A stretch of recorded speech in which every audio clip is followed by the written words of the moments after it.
Hello, everybody. By the way, welcome to my house. It looks threadbare because I was moving in the middle of me doing breaking points, and so this is all you get. Very sorry about that. So we mentioned this during the introduction episode, the crossover, but one of the best parts of actually launching breaking points is that Krystal and I no longer have to hide the fact that we both host actually awesome podcasts. Krystal hosts Krystal Kyle and Friends with Kyle Kalinske. I host The Realignment with Marshall Kosloff, who some of you guys will remember from Rising. So here's what we're going to do. On days that we don't post, we're going to share clips from our respective podcasts. Both of us literally spend hours every week recording these things. We know that you're going to get a kick out of them. So here you go. If you enjoy the clips, be sure to follow the link. It's all in the description section. That's to both Krystal Kyle and Friends on Substack and the Realignments YouTube channels and wherever else you guys want to get your podcast. We know that you're both going to love these. It's really an extension of some of the things that both of us talk about on Breaking Points. We really appreciate your support. So with that, let's get to the realignment clip.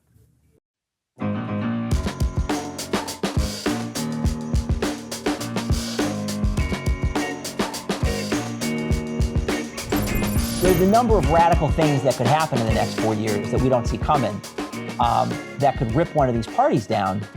You know, right now, there's nothing there that you can put your finger on. But if it happens really fast. And that's why I always talk about party collapse as being like a bank run, because that's how they work, where, you know, they're as long as everybody believes in them and they have an incentive to keep them standing, they're unassailable. But as soon as people start running for the gates, it just takes enough of a group to be unhappy to break the inertia. And then it very quickly all falls apart because politicians are, they're ambitious. They want to save their careers. Once people start walking out, the whole thing collapses. And if you got the wrong candidate, some crisis like January 6th, there's a number of things that could happen that could still cause that to happen, which is why I would prefer an FDR, William Jennings Bryan, a Teddy Roosevelt, or a new party that does this realignment, deals with these new issues in a way that's that works for everybody, as opposed to, people who like it and don't fighting over spoils. I would rather that we find a way, and conservatism and liberalism, for all the dislike people have of them, the benefit of them was both of them saw their view as how to make America best for everybody. They had a huge disagreement, but both the left and the right in the 20th century were fighting about how to reform America in the way they thought would benefit all Americans.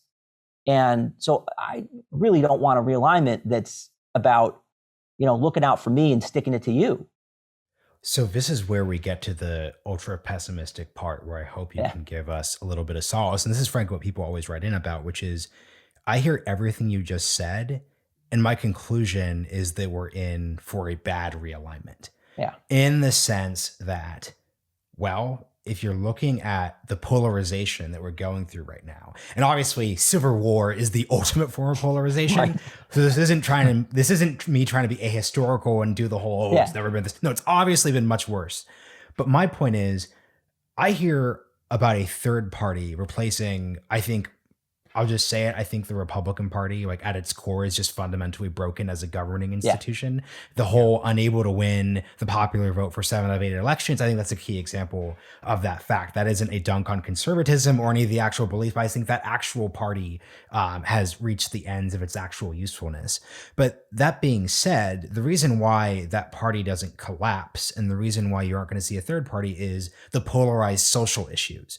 So as long as you have and once again, these social issues aren't always going to manifest themselves the same way. So temperance and the debate over women's suffrage, that did not put a damper on the ability to reform the Democratic and Republican parties. But I think in our current iteration, so for example, the existence of people who, for example, are like, I'm actually not really interested in the conception of limited government. That's something that a new party could reapproach itself. And at its best, you saw, and this is mostly Steve Bannon writing fan fiction, but you saw Steve Bannon saying, hey, the Republican Party needs to move on. We need to not just, have this 20th century model. Let's move on from Reaganism, et cetera, et cetera, et cetera. But when the voter who hypothetically could be attracted to that vision is more than fine with stalemates, especially at the state level around abortion, LGBTQ rights. Even this is falling into like fights in the tech industry around content moderation.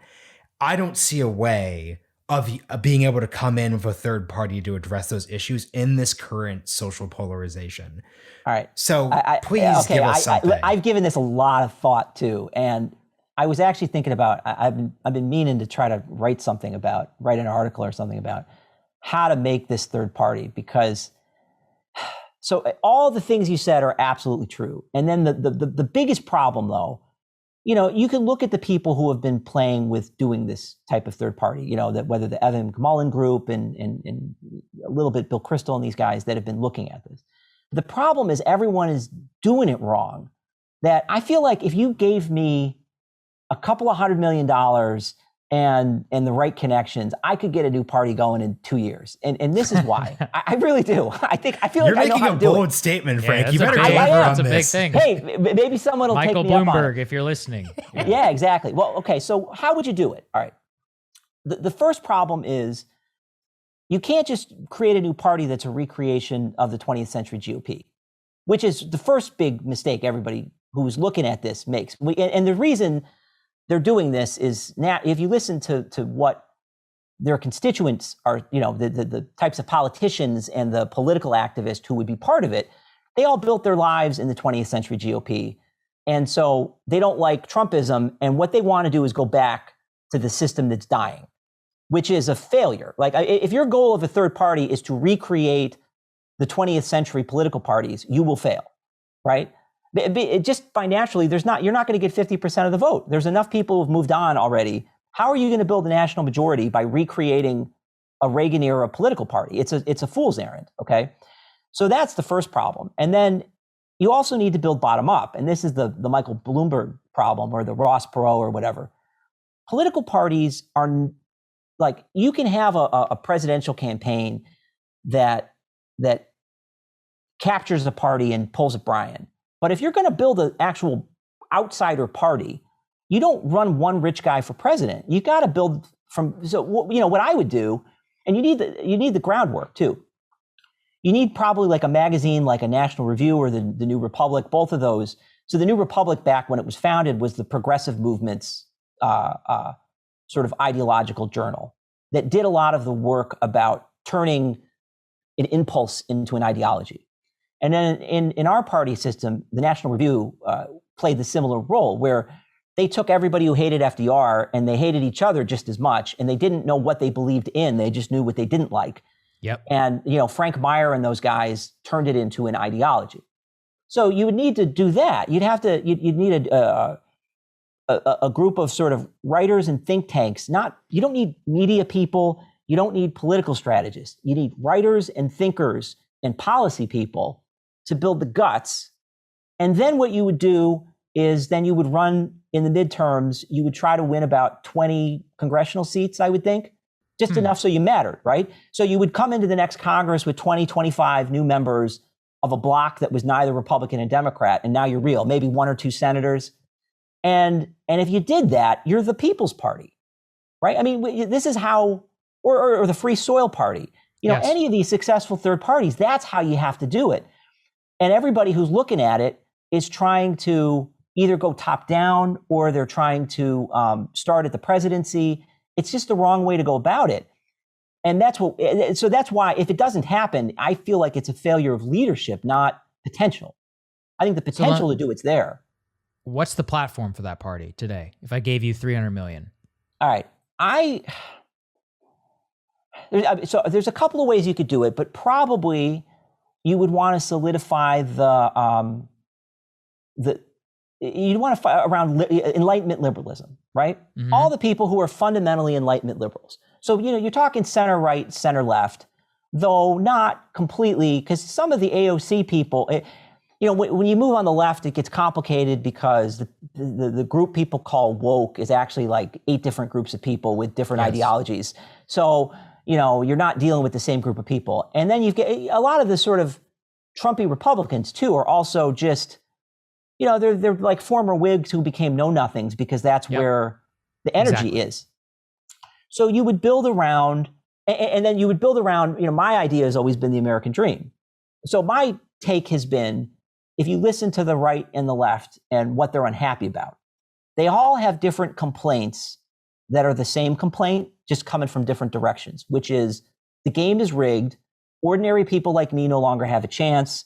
The system no longer works for ordinary people, and I can work hard and play by the rules, but I'm not playing on a level playing field anymore. Whether it be because of global competition, whether it be because of there are people in charge of the system who don't like me or people like me, and everyone has a different idea who that is and who people like me are, but they all seem to agree the system doesn't work, that institutions don't do what they're supposed to do, they don't work the way that they work on paper, right? There's a set of rules that we publish, and then the real set of rules of what's actually happening. So I would run around that. I would run around a message of restoring the American dream, and the American dream of social equality. The American dream isn't the dream of a car in your garage. The American dream, if you get back to the fundamental philosophy of it when it was created as an idea, is as a democracy, we're all social equals. We're not economic equals. We not all have the same abilities, but we're all socially equal and equal to the same dignity. And we all are entitled to a fair shot at our dreams. And if we work hard and get a little lucky, we have a fair, everybody should have an equal chance. Nobody should be cutting in line, all of that. Make the system work the way we say it works. Make institutions live up to what their value, their stated values are. Get rid of the corruption and restore the promise of the American dream. That's my party. So last question. Why do you need a third party to do this? Because everything you just said is something that a Matthew McConaughey on the center left, a Andrew Yang on the center left, a more competent version of Trump on the center right, because he's weirdly center right if we define center as mainstream, not as the Brookings Institution in Washington, D.C. So it seems to me the only thing I would add to your strategy is that what I would do is say, hey, run as Democrats or run as Republicans. So let's let people in the audience choose their own adventure. Let's just take over 20 Republican primaries.